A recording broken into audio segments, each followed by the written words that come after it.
Hello YouTube. I would like, if I may, to take you on a strange journey. How strange, may you ask? Well, it will involve a lot of really giant monsters, giant ants, spiders, robots, and even a cameo from a cheeky Godzilla. But due to legal reasons, I don't really think it will be.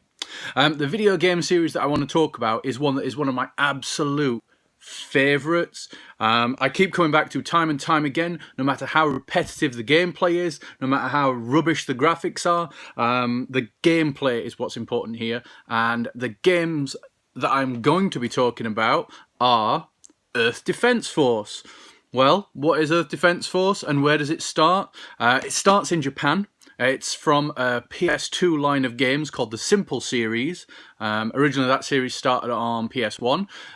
The Simple series were really mega low budget games which were churned out pretty quickly, and they have some really funky, weird ideas. So the idea was that it is low budget games churned out with a really weird or simple concept or something like that.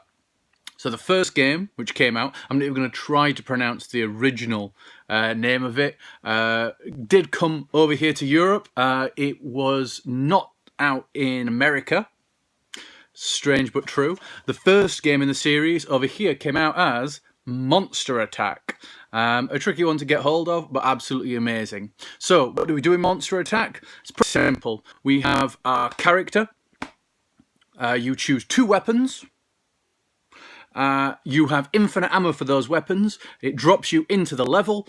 Sometimes there might be a vehicle like a helicopter, a funky little flying motorbike thing, or a tank, or even a giant, well, I say a giant mech, a mech. And then you have to kill all of the enemies. So really simple kind of horde mode kind of mechanic. The best thing is with the two weapons that you choose, even though you have infinite ammo, the differences in all of the weapons, so there are like loads of, like literally hundreds of weapons to unlock, all have very, very slight different changes. So there might be about 15 different machine guns, but the attack power of them, how fast they reload, accuracy, everything like that, can change from weapon to weapon. So even though you have infinite ammo for it, you really have to prepare yourself, know the types of enemies and things like that that you can use. There are a lot of different difficulties to go from, ranging from very easy, normal, hard, very hard, and Inferno, burn baby burn, Disco Inferno, to go at. But because as you progress you pick up health packs and also weapons, the weapons unlock randomly based on what difficulty you're on and what level you're on. Same with your health as well. You can earn health pickups that will give you 1 HP more than you had before. So each pickup is worth 1 HP. So it stops you from just rushing right to Inferno difficulty and getting some of the really high-powered weapons. So an absolutely amazing game. Like I say, it's a bit of a horde mode mechanic, and for me, it feels a lot like Metal Slug, an evolution of Metal Slug. So whereas in that, again, you just power through the levels in a 2D plane, this throws it up, sorry about that, into more of a 3D aspect. So Monster Attack is how it was named over here. We have lots of different names for it as well. Global Defence Force, but then the series then settled on Earth Defence Force. So you may be aware of the classic chant of EDF, EDF, as the games are very cheesy, very poor graphics, but when you're in a cityscape, which is one of the main levels, you can literally blow up every single building. So if something's in your path, or there are a lot of enemies or a giant enemy and you want a clear shot, you can just pretty much just blow buildings up to give yourself a clear shot. So it's pretty sweet. But Earth Defence Force are amazing. So, first game in the series, Monster Attack, as it's commonly known. Pretty sweet. You've got your main soldier guy. He can shoot, he can jump. The jump button's really pointless, to be fair. And he can roll to dodge. That's pretty much it. So, pretty sweet. Monster Attack, first one in the series. Next up, then was Global Defence Force. This is a Defence Force 2. what it does, if you can see right here, as well as your main character who jumps and rolls and things like that, they then add the Pale Wing. This is a female fighter that they add in, and she has very, very different stats and abilities to the main one.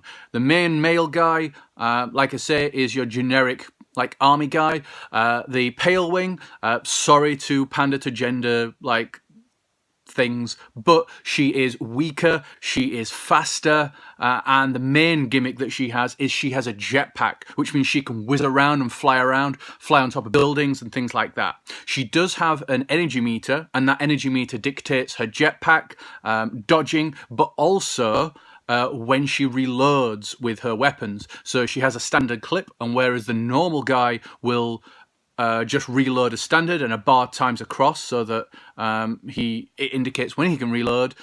She reloads based on her energy pack. So if her energy pack is low and your weapon needs a full bar to recharge, well, you're going to be screwed. So you have other concerns to look at as well. Personally, she is probably one of my favourite characters to play as, especially for me who has played quite a lot of the series, and usually you're forced to play as the main army guy, especially in the earlier series. The Pale Wing for me is a lot speedier and funkier. But Global Defence Force adds a lot more different monsters and things like that, which I've not really something I've touched on. So you have the classic 50s B-movie tropes, like the giant spider, giant ant, walking mechs, big giant mechs, and cheesy spaceships as well, like UFOs. But Global Defence Force is probably, for me, the landmark in the series more than anything. It's probably one of the best ones. So, after Global Defence Force, or Earth Defence Force 2, we then have Global Defence Force Tactics. So even though the games are third-person shooters, Global Defence Force Tactics is a turn-based 2D strategy game. Yay! With all of the characters and weapons and things like that from the games.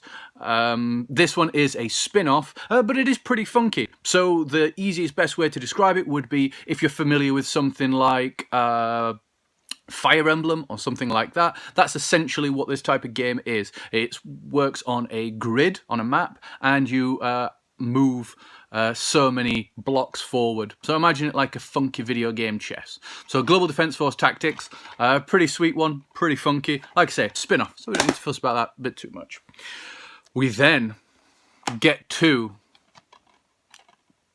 Earth Defence Force 2017. Earth Defence Force 2017 is seen as Earth Defence Force, or Global Defence Force, whatever you want to call it, number 3.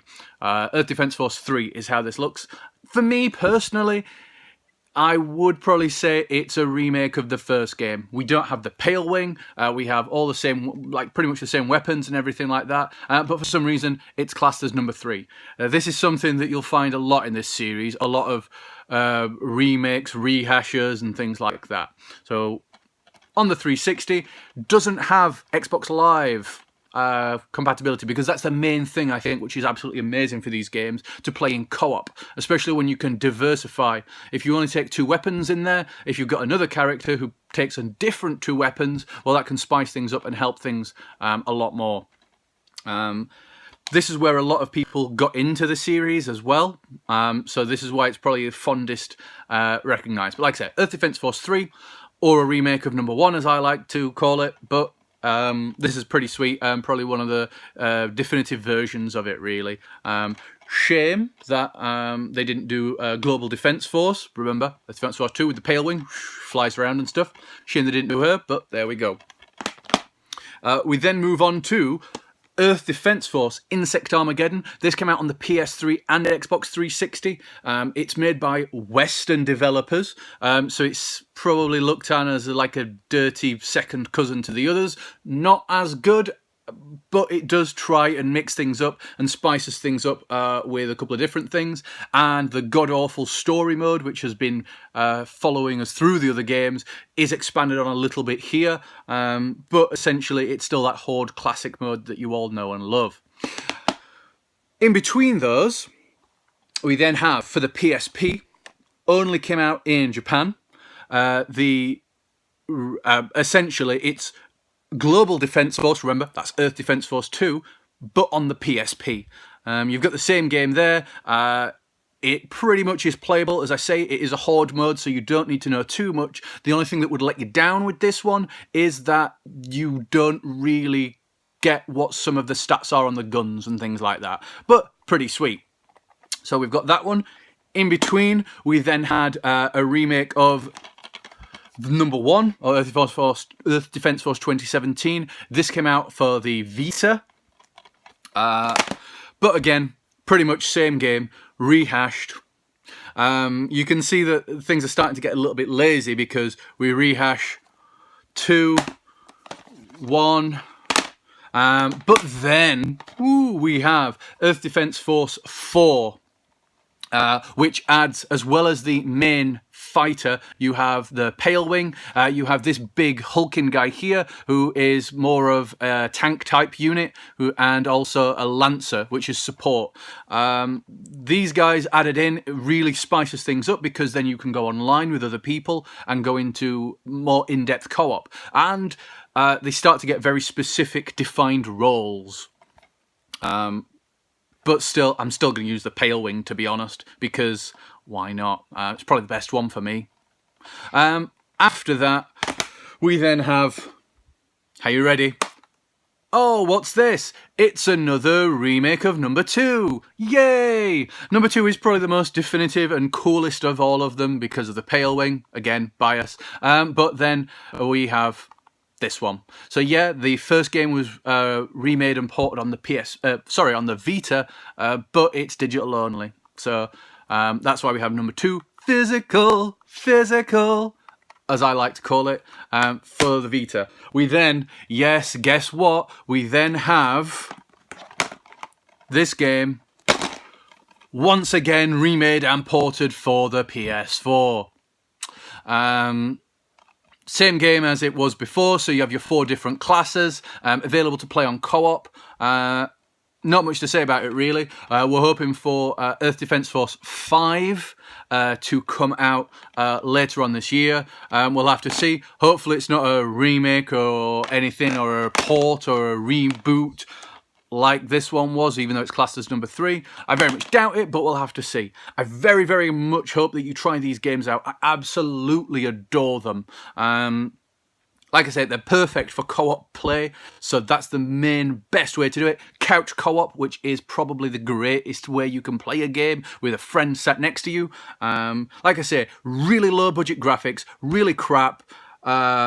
But you know what? It's all about the gameplay with these games, and that's the main thing that I want to get across. It is absolutely a whole load of fun, and even though you think, oh, I've got 2 weapons, infinite ammo, oh, it's a horde mode, it's the little things underneath the games that really make it shine and really make it special, and also the really cheesiness. So, EDF, EDF, EDF.